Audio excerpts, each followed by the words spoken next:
Hello everyone, cinematic review में आप सभी का स्वागत है। इस वीडियो में हम पायरेट्स ऑफ द कैरिबियन के चौथे पार्ट के बारे में बात करेंगे। मूवी की स्टार्टिंग होती हम देखते हैं दो नाविकों को जो कि मछुआरे होते और मछली पकड़ने के दौरान उनके जाल में एक आदमी फंस जाता है। तो वे दोनों उस आदमी को लेकर के स्पेन के राजा के पास चले जाते हैं। वो आदमी उस राजा को एक किताब देता है और वो पोंस डे लियोन का नाम लेता है। पोंस डे लियोन एक जहाज के कप्तान का नाम था, जहाँ पर वो आदमी 200 सालों से काम कर रहा था, पर उन्हें उनकी बातों पर यकीन नहीं होता है क्योंकि उन्हें लगता है कि पोंस डे लियोन 200 साल पहले ही मर चुका है और उसकी मौत मृत्युंजय अमृत की तलाश में हुई थी। तभी स्पेन के राजा उस किताब को पढ़ने लगते हैं और उसे ये बात पता चल जाती है कि मृत्युंजय अमृत की बात सच है। मृत्युंजय अमृत वो अमृत होता है जिसे पीने से कोई भी आदमी अमर हो सकता था। तभी वो डिसाइड करते हैं कि वे भी मृत्युंजय अमृत की खोज में निकलेंगे। तो दूसरी तरफ हम लंदन राज्य में देखते हैं कि वहाँ के राजा जैक स्पैरो को फांसी की सजा देने वाले होते हैं, पर वहाँ के सैनिक जैक स्पैरो की जगह गिब्स को लेकर के आते हैं। उन्हें नहीं पता होता है कि जैक स्पैरो देखने में कैसा है। तभी वहाँ पे जैक स्पैरो अपना वेश बदल करके जज के रूप में वहाँ पे पहुँचता है और वो गिब्स को छुड़ाने की कोशिश करता है, पर इंग्लैंड के सैनिक उससे भी ज्यादा चालाक होते हैं और वे वापस से उन्हें पकड़ लेते हैं। वे उन दोनों को पकड़ करके इंग्लैंड के राजा जॉर्ज अगस्टस के पास लेके जाते हैं। वे जैक स्पैरो से उस नक्शे के बारे में पूछते हैं जिसे हमने इसके तीसरे पार्ट में मूवी के सबसे लास्ट में देखा था कि जैक स्पैरो ने बारबोसा को चकमा दे करके उसके पास से वो नक्शा चुरा लिया था और वो मृत्युंजय अमृत की खोज में था। इसी बीच लंदन के जो सैनिक थे वे उन्हें पकड़ लिए थे क्योंकि वहाँ के राजा जॉर्ज अगस्टस नहीं चाहते थे कि उसके अलावा कोई और राजा अमर बन जाए, और यही रीजन होता है कि वे जैक स्पैरो से उस नक्शे के बारे में पूछते हैं। वे जैक स्पैरो से कहते हैं कि वे उस नक्शे के जरिए वहाँ तक उन्हें पहुँचाए। तो जैक स्पैरो उसे कहता है कि मैं आपको वहाँ पे ले जा सकता हूँ, पर मुझे इसके बदले में एक जहाज और एक कप्तान चाहिए। तभी वहाँ पर बारबोसा को बुलवाया जाता है। जैक स्पैरो बारबोसा को देखकर उससे पूछता है कि तुम तो एक लुटेरे थे, तो तुम इस फौज में भर्ती कैसे हो गए? तो बारबोसा उसे बताता है कि ब्लैक पर्ल जहाज पूरी तरह से तबाह हो गया था, किसी ने उसे तोड़ दिया और सभी नाविकों को भी मार दिया था, और इसी के साथ वे मेरी एक टांग भी ले गए। और बारबोसा जैक स्पैरो को ये भी कहता है कि मैं तुम्हें पकड़ करके बंदी बना लूंगा और मृत्युंजय अमृत का राज भी निकलवा लूंगा। तभी जैक स्पैरो वहाँ से चालाकी से भाग जाता है और वो भाग करके एक रेस्टोरेंट में चला जाता है। वहाँ पर वो अपने पिता से मिलता है। वे स्पैरो को मृत्युंजय अमृत के बारे में बताते हैं कि मृत्युंजय अमृत को पाने के लिए 3 चीजों का होना बहुत ही जरूरी है। पहला 2 शाही प्याले, दूसरा जलपरी के आंसू और तीसरा मृत्युंजय अमृत की धारा की कुछ बूंदें। और जब तुम्हारे पास ये तीनों चीजें आ जाएंगे तो तुम इस अमृत को पा सकोगे। वहीं पर जैक को ये भी पता चलता है कि कोई लड़की जैक स्पैरो का वेश बदल करके वहाँ पे लोगों को इकट्ठा कर रही है मृत्युंजय अमृत के पास जाने के लिए। तभी जैक स्पैरो उस लड़की को ढूंढ लेते हैं और वो लड़की कोई और नहीं बल्कि अंजेलिका होती है, जिसे जैक स्पैरो बहुत पहले पसंद किया करता था। और जैक स्पैरो उसके पास जाकर के पूछता है कि आखिर तुम मेरे रूप में यहाँ पे क्या कर रही हो और तुम क्या पाना चाहती हो? तो वो बताती है कि मुझे मृत्युंजय अमृत को ढूंढना है ताकि मैं अमर बन सकूं। तभी वहाँ पर इंग्लैंड के कुछ सैनिक आ जाते हैं और वहाँ पे मौजूद लोगों को मारने लगते हैं, पर जैक स्पैरो और अंजेलिका वहाँ से भाग जाते हैं। तो दूसरी ओर हम बारबोसा को देखते हैं जिसे जैक स्पैरो का साथी गिब्स मिल जाता है। जैक स्पैरो ने गिब्स को दुनिया के अंतिम छोर तक जाने का नक्शा दे रखा था। बारबोसा उससे वो नक्शा मांगता है, पर गिब्स उस नक्शे को बारबोसा को देने के बजाय उसे जला देता है और वो कहता है कि अब तुम्हें मुझे भी अपने साथ ले जाना होगा क्योंकि अब ये सारा नक्शा मेरे दिमाग में है। और फिर वे सभी मृत्युंजय अमृत की तलाश में जाने लगते हैं। तो अगली सुबह जैक स्पैरो ब्लैक बियर्ड के जहाज पर होता है और उसके जहाज का नाम क्वीन राइन रिपेंस होता है। वहाँ का कप्तान ब्लैक बियर्ड होता है। बहुत सारे लोगों का मानना होता है कि ब्लैक बियर्ड एक निर्दय और क्रूर किस्म का कप्तान है। उसके पास एक तलवार है जो कि जादुई तलवार है। उस तलवार की मदद से वो अपने जहाज को भी चलाया करता है और अगर कोई उसके खिलाफ बोलता तो वो उसे जान से मार देता है। वहीं हमें ये भी पता चलता है कि अंजेलिका उसी की बेटी है और उसी ने जैक स्पैरो को बेहोश करके उस जहाज पर लेके आई थी ताकि वे उसकी मदद से मृत्युंजय अमृत तक पहुंच सके, क्योंकि उन्हें भविष्यवाणी के दौरान पता चला था कि उसके पिता ब्लैक बियर्ड की मौत 15 दिनों के अंदर एक टांग वाले आदमी यानी कि बारबोसा के हाथों हो जाएगी। इसलिए वे मृत्युंजय अमृत की तलाश में थे जिससे कि वे उसे बचा सके।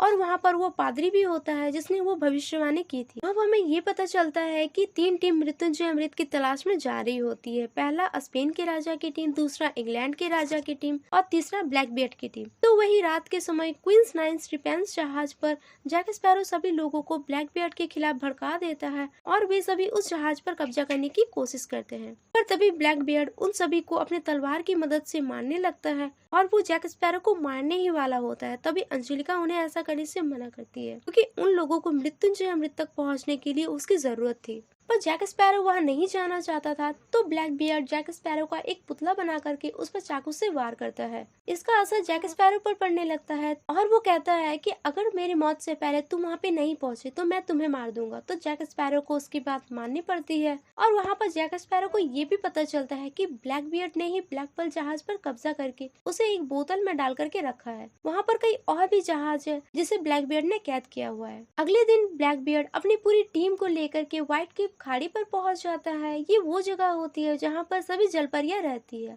उन्हें जलपरी के आंसू की जरूरत होती है, इसलिए वे उस जगह पे जाते हैं। जलपरियां चांदनी रोशनी में काफी अट्रैक्टिव हुआ करती है और साथ ही अगर कोई म्यूजिक बजा रहा हो तो वे उनके पास चली जाती है। यहाँ पर वही होता है, ब्लैकबीयर्ड अपने कुछ नाविकों को चांद की रोशनी में भेजता है क्योंकि उन्हें जलपरी के आंसू चाहिए होते हैं। तो वहाँ पर वे नाविक गाना गाने लगते हैं। तभी उसके धुन को सुन करके एक जलपरी वहाँ पर आ जाती है और वो उन लोगों को अपनी ओर आकर्षित करती है, जिसमें से एक नाविक उसे बात करने के लिए आगे बढ़ता है। तभी वो जलपरी उसे पानी में खींच लेती है और उसे नीचे लेके चली जाती है। ये देख करके बाकी सारी जलपरियां भी वहाँ पे आ जाती है और वो उन नाविकों को मारने लगती है। ब्लैकबियर्ड अपने सभी नाविकों के द्वारा उन जलपरियों को पकड़ने की कोशिश करता है। तभी वे उनमें से एक जलपरी को पकड़कर अपने साथ लेके चले जाते हैं ताकि वे उसके आंसू को मृत्युंजय अमृत में मिला करके अपने आप को अमर बना सके। और थोड़ी ही देर बाद स्पेन की टीम और इंग्लैंड की टीम दोनों ही अपने जहाज के साथ व्हाइट केप खाड़ी पे पहुंच जाते हैं। वहाँ पर ब्लैकबियर्ड जैक स्पैरो को अपने कंपास की मदद से आगे के रास्ता दिखाने के लिए कहता है और फिर वे शाही प्याले की तलाश में चले जाते हैं, जो कि सैंटियागो की खाड़ी में एक पोंसिडिलियन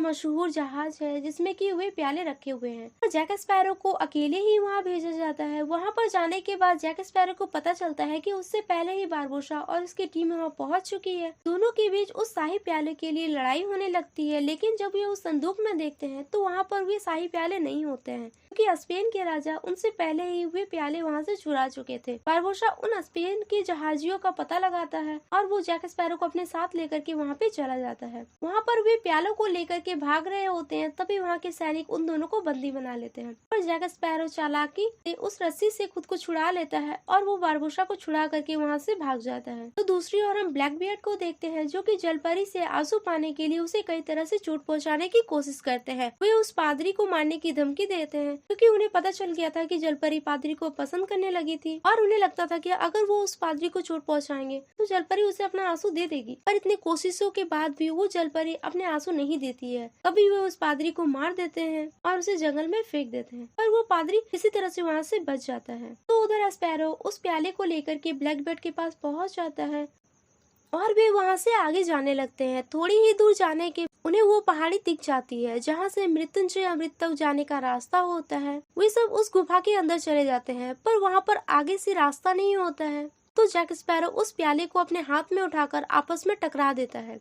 उस टकरार के कारण मृत्युंजय अमृत तक जाने का रास्ता खुलता है और सभी उस रास्ते से मृत्युंजय अमृत के मंदिर में पहुंच जाते हैं, जहां पर वे देखते हैं कि मृत्युंजय अमृत की धारा बह रही होती है। वे सभी उसके पास जा रहे होते हैं। तभी बारबोसा और उसकी टीम भी वहां पे आ जाती है और वे ब्लैकबियर्ड को गिरफ्तार करने की बात करते हैं, पर ब्लैकबियर्ड और उसके आदमी उन सभी से लड़ने लगते हैं। इसी बीच स्पेन के सिपाही भी वहाँ पे आ जाते हैं और वे उस शाही प्याले को उनसे छीन लेते हैं और कहते हैं कि ईश्वर ही हमें अमर बना सकती है, कोई साधारण जल नहीं। इतना कहते ही के साथ वे उस प्याले को पानी में फेंक देता है और उस मंदिर को तोड़ने लगता है। इसी बीच बारबोसा ब्लैकबियर्ड को चाकू से मार देता है और वो उसके तलवार को लेकर के वहाँ से चला जाता है। तभी अंजलिका ब्लैकबियर्ड के पास जाकर के उसे छू देती है, जिससे उसका जहर उसकी भी बॉडी में आ जाती है। ये देख करके जैक स्पैरो उस शाही प्यालों को ढूंढने लगता है। तभी वहाँ पर वो जलपरी आकर के स्पैरो को वो प्याले देते हुए कहती है कि मेरे आंसू को जाया मत करना। तो स्पैरो उस प्यालों में मृत्युंजय अमृत भरता है। नॉर्मली मृत्युंजय अमृत को प्राप्त करने के लिए एक रस्म होती है जिसमें 2 प्याले होते हैं। एक प्याले में अमृत धारा होती है जिसमें कि जलपरी के आंसू भी होते हैं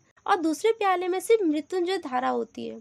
इस धारा को 2 लोगों को पिलाया जाता है। जलपरी के आंसू वाली धारा को पीने वाला आदमी अमर हो जाता है और नॉर्मली वाले प्याले की उम्र भी उसे लग जाती है और जो दूसरा वाला आदमी होता है वो इससे मर जाता है। जैक स्पैरो उन प्यालों को बदल देता है और वो अंजलिका से कहता है कि इसमें जलपरी के आंसू है, इसे तुम पी लो। लेकिन ब्लैकबियर्ड अपनी जान बचाना चाहता था तो वो उस धारा को पी लेता है और उसमें जलपरी के आंसू नहीं होते हैं, जिसके कारण ब्लैकबियर्ड मर जाता है और अंजलिका अमर हो जाती है। जैक स्पैरो अंजेलिका को एक छोटी से टापू पर मरने के लिए छोड़ देता है, एक बंदूक और एक गोली के साथ, और वो वहां से चला जाता है। तो दूसरी ओर हम बारबोसा को देखते हैं, जो कि अब क्वीन राइन्स डिफेंस जहाज का कप्तान बन गया था। तो मूवी के लास्ट में हम जैक स्पैरो को देखते हैं, जो कि एक छोटे से टापू पर आता है, जहां पर गिब्स उसका वेट कर रहा होता है। गिब्स के पास ब्लैक पर्ल जहाज और उसके साथ कई और भी जहाज होते हैं, जिसे ब्लैक बियर्ड ने कैद करके रखा हुआ था। तो जैक स्पैरो कहता है कि ये जहाज तो काफी छोटी है, हम इससे अपना ब्लैक पर्ल जहाज को कैसे छुड़ाएंगे? इसके लिए तो हमें एक जादूगर की जरूरत होगी, और भी वहाँ से जाने लगते हैं। जाते समय गिब्स जैक स्पैरो से एक बात पूछता है कि तुम्हारे पास तो शाही प्याले थे, जलपरी के आंसू और अमृत धारा भी थी, चाहते तो तुम अमर हो सकते थे, तो तुमने ऐसा क्यों नहीं किया? इस बात पर जैक स्पैरो उसे बड़ा ही अच्छा जवाब देता है कि अमृत तो बस एक इम्तिहान लेती है, मगर जिंदगी का असली मजा तो तब आता है जब मौत बिन बुलाए आए। हमारे वजूद का हर हिस्सा जिंदगी की आखिरी मोड़ तक एक रहस्य बनकर रह जाती है, और क्या पता मैं क़यामत तक जी भी सकता हूँ। आखिर मृत्युंजय अमृत की खोज करने वाला मैं ही तो हूँ। कल क्या होगा ये मुझे नहीं पता, लेकिन जैक स्पैरो हमेशा एक समुद्री लुटेरा ही रहेगा। और ये कहते ही के साथ ये मूवी यहीं पर एंड हो जाती है। तो दोस्तों, ये मूवी आपको कैसी लगी कमेंट में ज़रूर बताएं, और इसका लास्ट पार्ट हम बहुत ही जल्द अपलोड करने वाले हैं।